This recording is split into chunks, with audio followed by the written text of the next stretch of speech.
1960 की दहाई तक इलेक्शन कमीशन कमोबेश एक रिवायती सा ब्यूरोक्रेटिक इदारा था।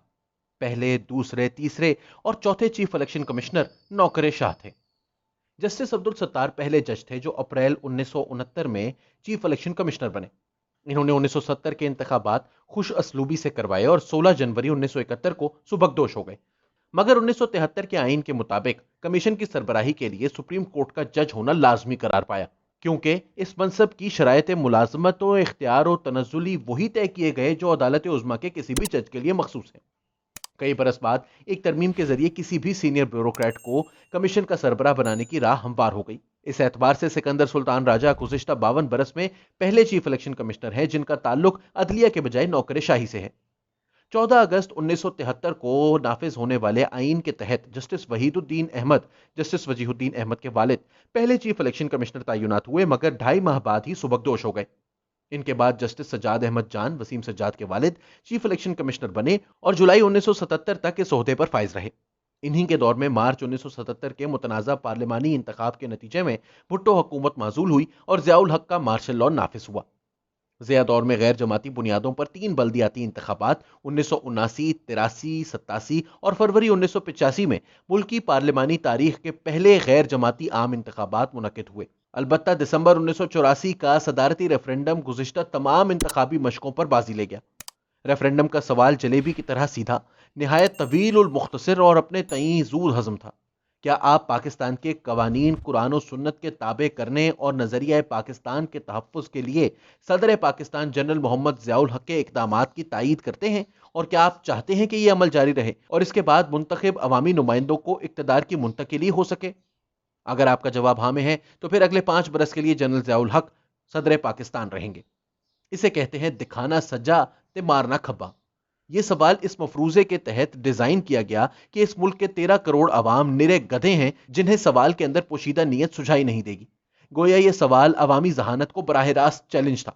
इसके बारे में हबीब जालिब फरमा चुके हैं, शहर में हु का आलम था, जिन था या रेफरेंडम था। इस सन्नाटे में भी ज़िया साहब के हक में 90% से ज्यादा वोट पड़ गए। ये तमाम उद्बुद्ध जमहूरी मशकें इलेक्शन कमीशन के नाक तले ही हुई, मगर किसी ने इलेक्शन कमीशन को बुरा भला तक नहीं कहा। जेदे मोची को भी मालूम था कि इंतखाबी इंतजाम का रिमोट कंट्रोल कहां पर है। इन गैर जमाती इंतखाबात में वसी धांधली का कोई तसव्वुर तक नहीं था, क्योंकि जो भी मुंतखब होता वो बिलाखिर अपना ही बंदा होता या फिर बंदे दा पुत्र बन जाता। अदलिया भी वही बाकी रही जिसने अबूरी आईनी हुक्मनामे मुजरिया 1981 के तहत बारे हलफ उठाया था। इस तनाजुर में जनवरी 1986 में जुनेजो हुकूमत ने जस्टिस S.A. नुसरत को 3 रुकनी इलेक्शन कमीशन का सरबरा मुकर्रर किया। लाहौर हाई कोर्ट के जस्टिस मोहम्मद रफीक तारड़ और सिंध हाई कोर्ट के जस्टिस अली मदद शाह कमीशन के रुकन नामजद हुए। दिसंबर 1987 में मदद अली शाह की रिटायरमेंट के बाद जस्टिस अब्दुल रज़ाक तहीम ने खाली जगह पुर की।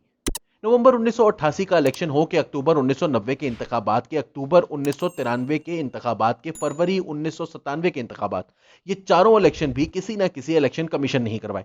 मगर 1988 में जिस तरह इस्लामी जमहूरी इत्तेहाद बना, 1990 में जिस तरह सियासतदानों को मेहरान गेट के जरिए पैसे बांटे गए और सन 93 और 97 में जिस तरह सियासी इंजीनियरिंग हुई, इसके होते दुनिया का बेहतरीन और फूल प्रूफ इंतजाम करने वाला इलेक्शन कमीशन भी किसी का क्या बिगाड़ लेता। और फिर अक्टूबर 2002 के आम इंतखाबात, इनका पस मंजर जानने के लिए यह समझना जरूरी है कि कैसे वो बिसात बिछाई जाती है जिस पर इलेक्शन कमीशन महज एक मोहरा बन के रह जाए।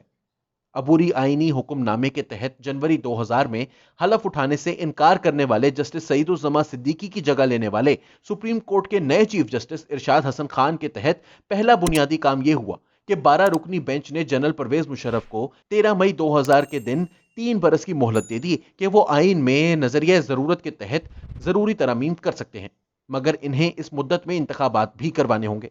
बाद 27 अप्रैल 2002 को चीफ जस्टिस इफ्तिखार मोहम्मद चौधरी की सरबराही में 9 रुकनी बेंच ने अप्रैल 2000 के फैसले की दोबारा तौसीक की।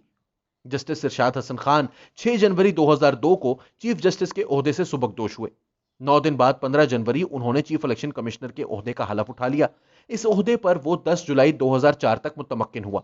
इनके होते अक्टूबर 2002 में आम इंतखाबात मुनक्किद हुए। मुस्लिम लीग नून के सिजेरियन ऑपरेशन के जरिए जन्म लेने वाली नवीन निकोर नौ मौलूद मुस्लिम लीग काफ अक्सरियती पार्टी बन के उभरी, मगर पीपल्स पार्टी पेट्रियट और आजाद उम्मीदवारों की पेवंदकारी से ही हुकूमत बनाने में कामयाब हो पाई। पहली बार मजहबी सियासी जमातों का इत्तेहाद मुत्तहिदा मजलिस अमल हिज़्ब इख्तिलाफ की सबसे बड़ी कुव्वत बन के उभरा या उभारा गया। اب اگر آپ کہیں کہ یہ تو الیکشن کمیشن کی ذمہ داری تھی کہ 2002 کے انتخابات شفاف و غیر جانبدارانہ ہوتے، تو میں آپ کا منہ تکنے کے سوا اور کیا کروں؟